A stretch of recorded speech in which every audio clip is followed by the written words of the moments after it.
இயேசு உங்களை நேசிக்கிறார். பிரியமானவர்களை, இந்த நாளில் ஆண்டவர் நம்மளோடு பேசும்படியாய் வேதத்திலிருந்து 2 வசனங்களை கூட வாசித்து ஆண்டவர் நம்மளோடு பேசுகிற வேதத்தின் பிரகாரம் நம்ம கற்றுக்கொள்ளக்கூடிய காரியங்களை பார்ப்போம். அது 1 கொரிந்தியர் 3ஆம் அதிகாரம் 11வது வசனம், 12வது வசனம், 13வது வசனம் இப்படியாக சொல்லுகிறது. போடப்பட்டு இருக்கிற அஸ்திபாரமாகி இயேசு கிறிஸ்துவை அல்லாமல் வேற அஸ்திபாரத்தை போட ஒருவனாலும் கூடாது. ஒருவன் அந்த அஸ்திபாரத்தின் மேல் பொன், வெள்ளி, விலையேறப்பட்ட கல், மரம், புல், வைக்கோல் ஆகிய இவைகளை கட்டினால் அவனுடைய வேலைப்பாடு வெளியாகும். நாளானது அதை விளங்க பண்ணும், ஏனெனில் அது அக்னியினாலே வெளிப்படுத்தப்படும். அவனுடைய வேலைப்பாடு எத்தன்மையுள்ளது என்று அக்னியானது பரிசோதனை செய்யும். பிரியமானவர்களே, இயேசு கிறிஸ்து என் அஸ்திபாரத்தின் மேல் நாம் கட்டப்பட்டிருக்கிறோம் என்பதை நாம் அறிந்திருக்கிறோம். இயேசுவை விசுவாசிக்கிற ஒவ்வொரு மனிதனுக்கும் பரிசுத்த ஆவியானவர் கற்றுக் கொடுக்கக்கூடிய ஒரு காரியத்தை நாம் அறிந்திருக்கிறோம். விசுவாசத்தினால நம்ம அந்த விசுவாசத்தை நம்ம வாழ்க்கையில அபியாசப்படுத்துகிறோம். இந்த அஸ்திபாரமாகி இயேசு கிறிஸ்து, எனக்குள்ள இயேசு கிறிஸ்து இருக்கிறார், உங்களுக்குள்ள இயேசு கிறிஸ்து, அதுதான் அஸ்திபாரம்.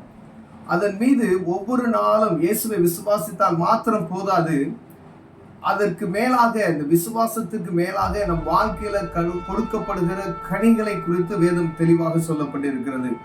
ஒருவன் அந்த அஸ்திபாரத்தின் மேல் பொன், வெள்ளி, விலையேறப்பட்ட கல், மரம், புல், வைக்கோல் ஆகிய இவைகளை கட்டினார்.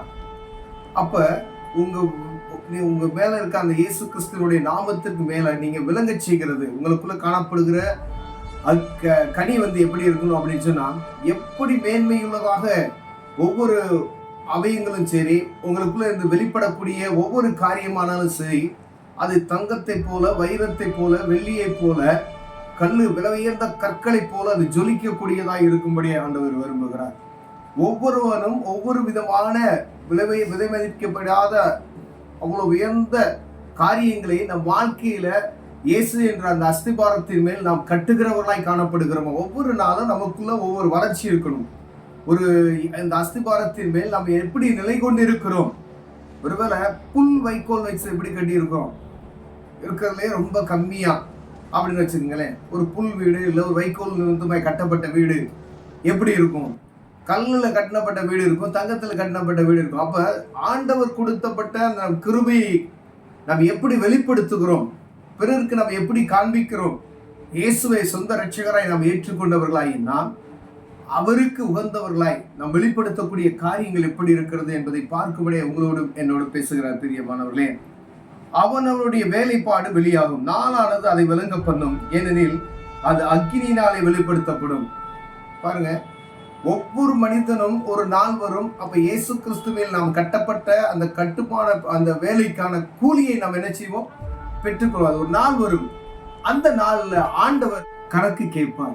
ஏன் அப்படின்னு சொன்னா, ஒரு நாள் வரும், அந்த நாள்ல எல்லாரும் போய் தேவ சமூகத்துல நம்ம நிற்கக்கூடிய ஒரு சூழ்நிலை வரும். எப்படிப்பட்ட உலகத்தில் இருக்கிற அனைத்து மனிதன், எந்த மதத்தினராக இருக்கணும், எந்த மொழி பேசுகிற மனிதனாக இருக்கலாம், உலகத்தில் இருக்கிற அனைத்து மக்களுக்கும் ஆண்டவராய் இயேசு கிறிஸ்துவை அறிவிக்க வேண்டியது ஒவ்வொரு சீசனுடைய கடமையா இருந்து அது அறிவிக்கப்பட்டாச்சு. உலகம் எங்கும் அது சென்று விட்டது. ஆனால் அறிந்து கொள்ளப்பட்டவர்கள் நாம் ஒவ்வொருவரும் எப்படி பிரதிபலிக்கிறோம்? நீங்க கல்லா, பொன்னா, வெள்ளியா, இல்ல வைக்கோலா, எப்படி நீங்க பிரதிபலிக்கிறீர்கள் என்பதை பார்க்கும்படியாய் அக்னியானது பரிசோதிக்கப்படும் என்று வேதம் சொல்லுகிறது. பிரியமானவர்களே, அந்த நேரத்துல அந்த அக்னி சோதிக்கும் பொழுது நாம் அதுக்கு தகுதி உள்ளவர்களாய் இருக்கிறோமா? ஆண்டவர் கணக்கு கேட்பார். அதுதான் அதை சொல்றோம், பரலோகம், நரகம் என்ற ஒரு காரியம் இருக்கிறது கடைசியில.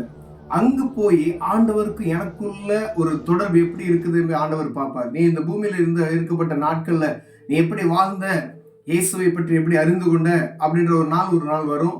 அப்போ போய் நம்ம ஒருவேளை குறைவுற்றவர்களாய் நின்றோம் அப்படின்னு சொன்னா, அந்த இயேசுவை அறிந்து கொண்டோம், அந்த அஸ்திபாரத்தின் மேல் நம்ம கட்டப்பட்டிருக்கிற கட்டடம் எப்படி இருக்கிறது என்பதை பார்க்கும்படி அழைக்கப்படுகிறோம். பிரியமானவர்கள், ஒரு நாள் அந்த நாள்ல போய் நம்ம தகுதியற்றவர்களாய் நிற்போமானால் ஆண்டவர் மிகவும் நம்ம வருத்தப்பட்டு இருப்போம். பிரியமான கைவிடப்பட்ட ஒரு சூழ்நிலையில் இருப்போம்.